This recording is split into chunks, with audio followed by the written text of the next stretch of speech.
Mes frères et sœurs, Allah subhanahu wa ta'ala nous dit dans le Coran al-Karim وَلَا تَلْبِسُوا الْحَقَّ بِالْبَاطِلِ وَتَكْتُمُوا الْحَقَّ وَأَنْتُمْ تَعْلَمُونَ. Ce qui signifie, et ne mêlez pas la vérité au mensonge et ne dissimulez pas la vérité sciemment. Le mélange du vrai et du faux fait partie des plus grandes maladies que nous avons aujourd'hui. Aussi bien de ceux qui sont censés enseigner l'islam aux gens que des musulmans et des musulmanes qui reçoivent cet enseignement de leur côté. Le propre n'a jamais été autant mélangé au sale. Le vrai n'a jamais autant été mélangé au faux. La sincérité n'a jamais autant été mélangée à l'hypocrisie. La vérité n'a jamais été autant mélangée au mensonge. Qu'Allah nous préserve, ya Rabbal Alamin. Mélanger le vrai et le faux, le pur et l'impur, au point que les gens ne savent plus distinguer la lumière des ténèbres. Qu'Allah nous préserve. Pas simplement en tant que réceptacle, pas simplement dans le fait d'identifier les sources de lumière et les sources des ténèbres, mais dans la façon même de les percevoir. Qu'Allah nous préserve, ya Rabbal Alamin. يقول الله سبحانه وتعالى إنه يأمركم بالسوء والفحشاء وأن تقولوا على الله ما لا تعلمون. Ce qui signifie, et certes le diable vous ordonne le mal et al-fawahish, al-fahsha, la perversité.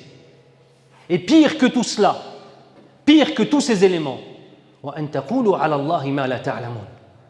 Et de dire sur Allah Azza wa Jal ce que vous ne savez pas, ce que vous n'avez pas appris, de prendre un maqam, de parler du din, alors que vous n'avez pas étudié comme il se doit, auprès des personnes lumineuses qui sont les héritiers de l'anbiya, et ces hommes-là sont les ulémas. Ainsi l'islam reste dans l'image, dans l'esthétique, mais disparaît dans le comportement, dans l'éthique et dans les intentions. Des musulmans en apparence, qui disent Mashallah, qui disent Alhamdulillah, qui disent Wallahi, mais font suivre le Wallahi par des insultes par leur langue et des insultes par leur comportement.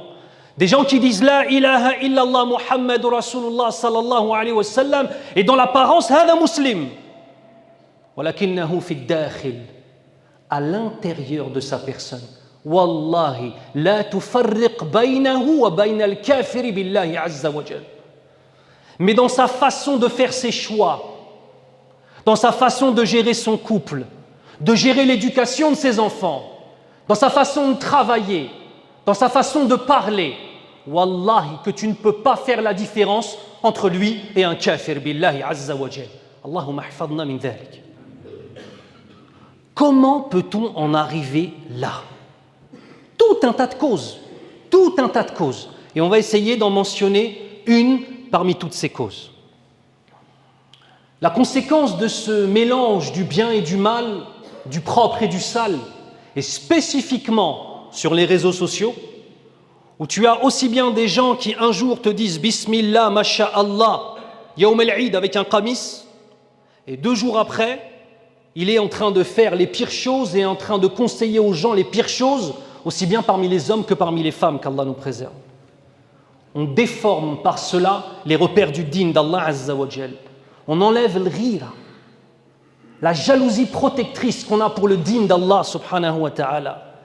Et on fait en sorte que le cœur devienne aveugle, jusqu'au moment où le cœur ne peut plus différencier le bien du mal.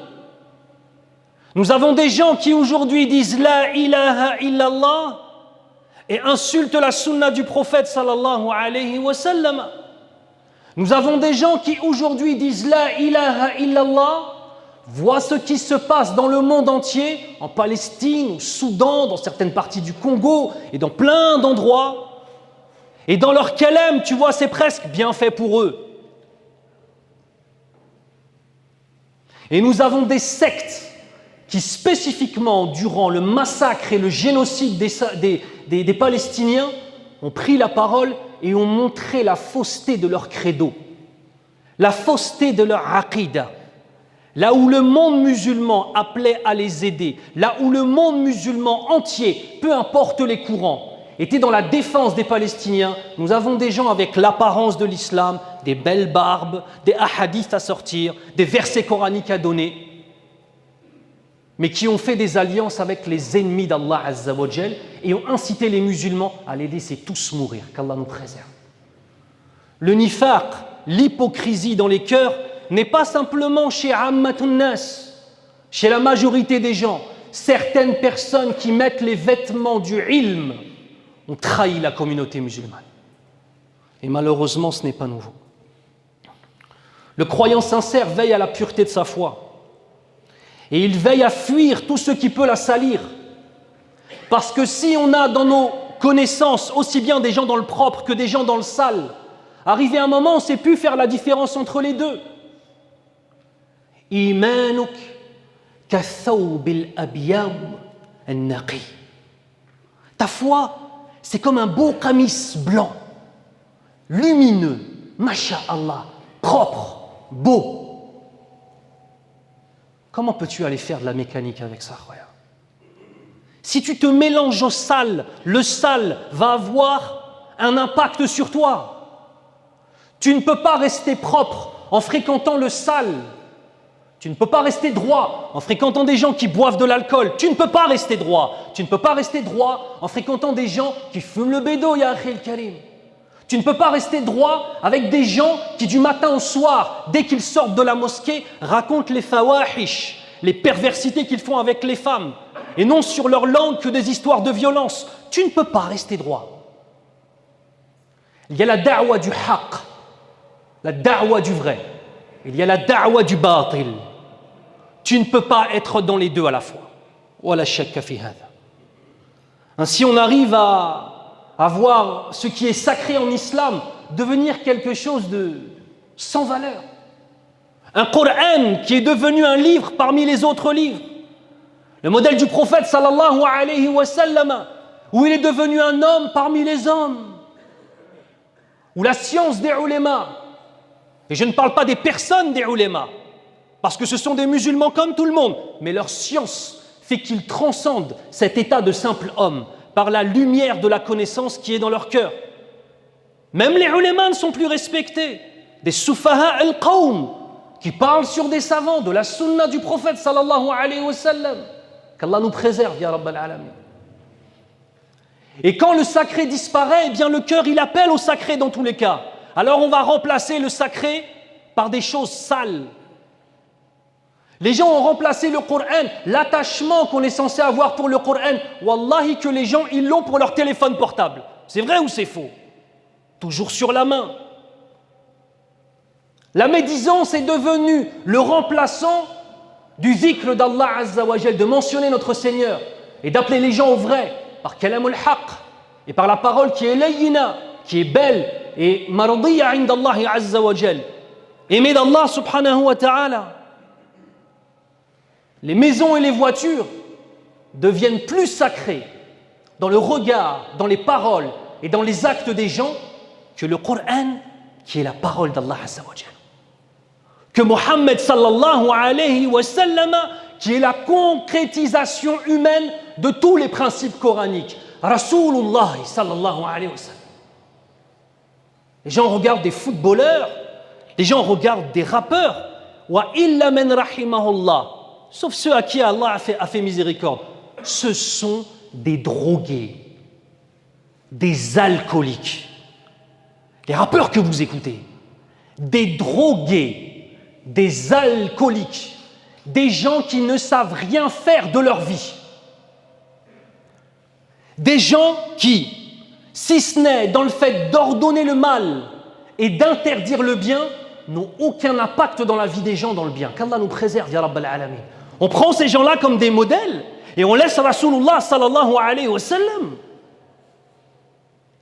Les influenceurs et les influenceuses qui représentent en eux-mêmes la superficialité. Et comme je vous l'ai dit plusieurs fois sur ce minbar, et je ne cesserai de le répéter, tous ceux qui donnent des téléphones portables à leurs enfants, vous avez une responsabilité dans la destruction de leurs êtres. Sachez-le. Allahumma hal ballaght, Allahumma shahad. Tous ceux qui ont acheté des téléphones portables à leurs enfants, adolescents, ne vous étonnez pas que vos enfants finissent, akramakumullah, sur des sites pornographiques. Ne vous étonnez pas que vos filles soient en contact avec des hommes sur Internet. Ne vous étonnez pas que vos fils, même s'ils viennent à la mosquée et même s'ils mémorisent du Coran, qu'ils aient une petite copine en dehors du mariage. Ne vous étonnez pas de ça. Et qu'Allah nous préserve. Mais pour ceux pour qui c'est aller encore plus loin, qui ne s'étonnent pas de voir un jour leur fille revenir enceinte d'un homme avec lequel elle a eu des rapports en dehors du mariage. Tout cela par une cause principale de base, le téléphone portable. Qu'Allah nous préserve, ya Rabbal Alamin. Hada shaytan. C'est un shaytan que vous avez laissé rentrer dans vos maisons. Il suit nos enfants encore plus qu'un qarin. Le qarin, c'est le démon qui suit chacun d'entre nous. Le djinn qui a passé un pacte avec le diable. Et on leur donne ça, et on attend d'eux qu'ils soient pieux. Allah, on n'a pas compris.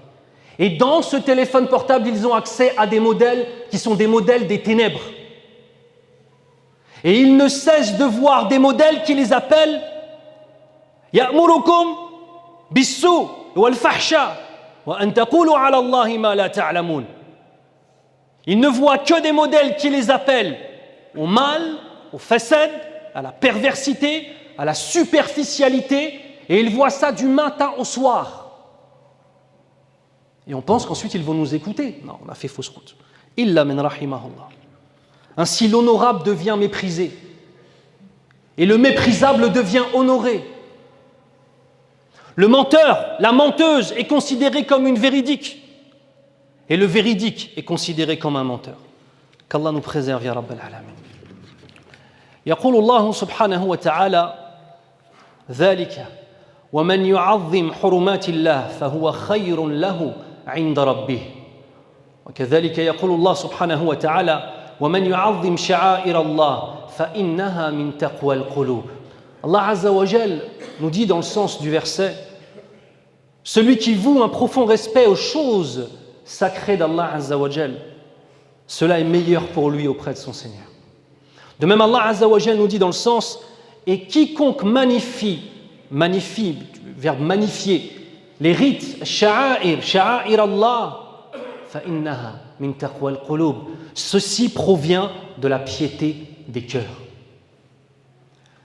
La piété des cœurs ne peut être atteinte sans la notion de sacralité de ce qu'est le dîn. Parmi les grandes causes de l'égarement spirituel et le trouble des cœurs, nous avons donc la perte du sens de la sacralité envers le dîn. Ya akhil karim, est-ce que l'islam est encore une lumière dans ton cœur et dans ta vie et dans tes choix? Envers les savants de l'islam, ainsi les savants, les porteurs de sciences, ne deviennent que comme des profs de lycée. Les gens prennent des libertés pour parler des savants qui sont mutamassikina bil kitabi was sunnah, qui s'accrochent à la sunna du prophète sallallahu alayhi wa sallam. Ils parlent d'eux comme s'ils parlaient d'un prof du lycée. Le manque de sacralité envers le Coran. Hal ja'alna al-Qur'an huwa al-haq. Est-ce qu'on a fait en sorte que le Coran dans nos existences soit considéré comme étant la vérité et non pas une vérité? La sunna du prophète sallallahu alayhi wa sallam qui est relayée à du folklore. L'ihtiram de Baytullahi Azza wa Jal, le respect pour la maison d'Allah. Et je me permets de vous faire une remarque, mes frères. Ne savez-vous pas que Yawm al-Jumu'ah, c'est Yawm al-Eid? Ne savez-vous pas que le musulman, le jour du Jumu'ah, il fait ses grandes ablutions, il se parfume, il taille sa moustache, il fait attention à lui, il va au coiffeur et il met un beau vêtement. La majorité des gens, quand ils viennent à la mosquée n'est qu'une étape dans leur journée. C'est une étape de la journée. Il vient habillé à la mosquée comme il était habillé à son travail. Alal aqal, aqall shay min al-ihtiram. Et un beau qamis dans ta voiture. Venir à la mosquée en pantalon serré, où on voit les formes de ton anatomie, akramakumullah, ou alors le pantalon qui est tellement serré que quand la personne fait ruku', akramakumullah, tu vois ses sous-vêtements. Mais on a oublié c'est quoi la sacralité et l'importance de ce jour. Fais-toi beau. Inna Allaha jamilun yuhibbul jamal. Allah Azza wa Jal est beau, il aime la beauté. Ça pourrait paraître comme étant un détail, mais wallah, ça ne l'est pas.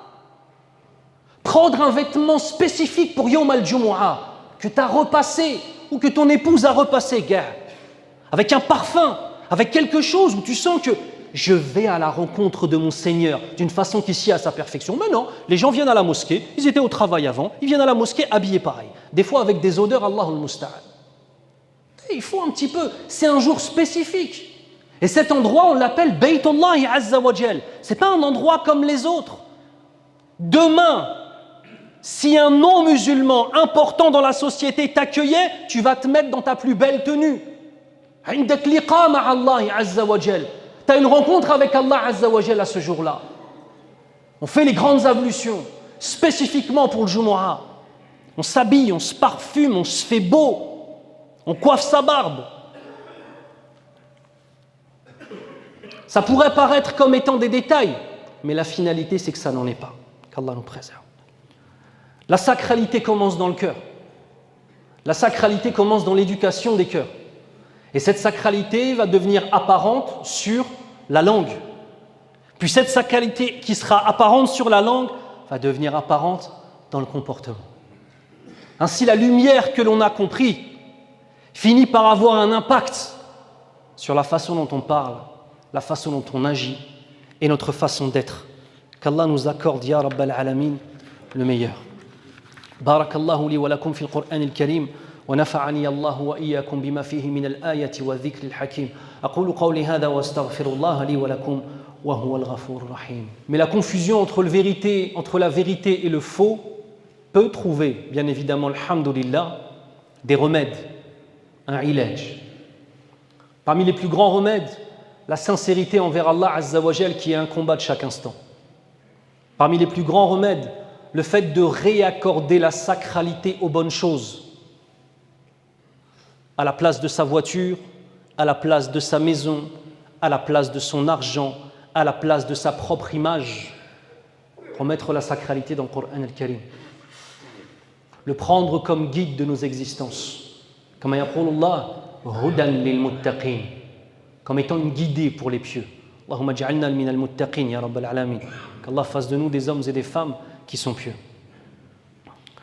La première des choses donc, c'est de rendre à ces éléments sacrés leur sacralité et à ne pas mélanger le vrai et le faux, le propre et le sale. Et renouveler son intention.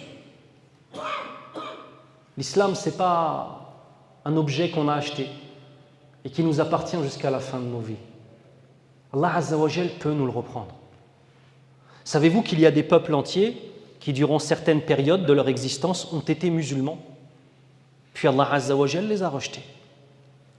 Et il ne restait plus rien de leur islam jusqu'à temps qu'aujourd'hui, ces mêmes peuples te disent « Oui, j'ai dans mes ancêtres des musulmans, mais aujourd'hui je suis athée, je suis chrétien, je suis polythéiste ou que sais-je. » Si demain un homme vient demander ta fille en mariage, je parle d'un père qui a été un véritable père, je ne parle pas d'un père qui n'a de père que le nom.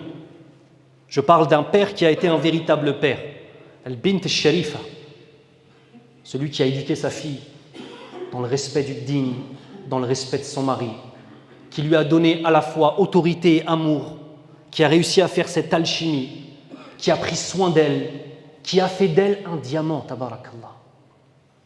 Et un homme vient la demander en mariage, et de ses origines et de ce que tu connais de lui dans l'apparence, il est bien, tu lui donnes ta fille en mariage.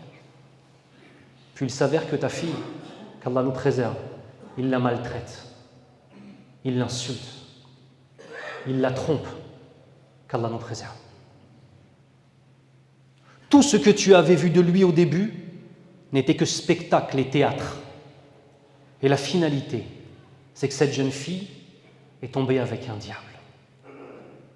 N'est-ce pas ce qu'une partie des musulmans font avec l'islam aujourd'hui? Allah Azza wa Jal ne nous a-t-il pas mariés avec ce qu'il avait de plus précieux, qui est le din, qui est l'islam? Sommes-nous à la hauteur d'avoir reçu dans nos poitrines ce din d'Allah Azza wa Jal? Et comprenons-nous que si Allah Azza wa Jal exprime sa colère contre nous, les conséquences ne seront pas simplement sur nous, mais sur nos enfants et notre descendance. Certains péchés commis dans la jeunesse viennent se concrétiser dans l'égarement des enfants. Je répète, certains péchés qui ont été commis par des hommes, par des papas aujourd'hui, ils ont commis des péchés dans leur jeunesse. Ils se sont repentis à Allah Azza wa Jal, mais ils n'ont pas su être à la hauteur en termes de piété vis-à-vis de ce qu'ils ont fait en termes de péché. Allah Azza wa Jal, pour les punir, a égaré leurs enfants. Qu'Allah nous préserve. Les péchés ont un impact sur le corps, sur le cœur, sur l'épouse, sur les enfants, sur les animaux autour de toi, sur les cieux et la terre. Lorsque les Sahaba radiyallahu anhum avaient un problème avec un animal, un chameau qui était énervé et qui ne se laissait pas faire, un cheval qui ne se laissait pas monter, ils recherchaient lequel de leurs péchés pouvait être la cause de ce trouble dans cet animal. À force de mélanger le propre et le sale, le sacré et le sale, nous finissons, qu'Allah nous préserve, par vivre dans le sale, en nous donnant l'illusion qu'il reste encore du propre, parce qu'on dit Masha'Allah, Alhamdulillah, Tabarakallah. Pour certaines femmes, parce qu'elles mettent un hijab, qui le hijab est l'expression de la pudeur, l'expression de la foi, mais sur leur tête à elles, il n'est qu'un morceau de tissu. Le hijab est l'expression de la pudeur, l'expression de la foi, l'expression du respect de la charia d'Allah Azza wa Jal, l'expression de l'amour d'Allah. Chez certaines femmes, il n'est qu'un morceau de tissu qu'elles ont mis sur leur tête. Qu'Allah nous préserve. Et qu'Allah nous accorde le fait de pouvoir revenir à lui. Le dernier élément, c'est de savoir bâtir une famille dans laquelle ces éléments sont présents. Ta'zim al-Qur'an al-Karim. Que tes enfants, ya akhi, voient que lorsque tu entends Qala Allah, c'est ça, au garde à vous. Quand tu entends Qala al-Nabi sallallahu alayhi wa sallam, ya akhi al-Karim, tu es au garde à vous. S'ils te voient ne jamais jouer avec la charia d'Allah, avec le livre d'Allah, avec la sunna du prophète sallallahu alayhi wa sallam, et que tu demandes à Allah la guider et qu'Allah Azza wa Jal t'honore par la guider, tu auras fait les causes. Mais celui qui joue avec la charia d'Allah, qu'il ne s'étonne pas de voir ses enfants jouer avec la charia.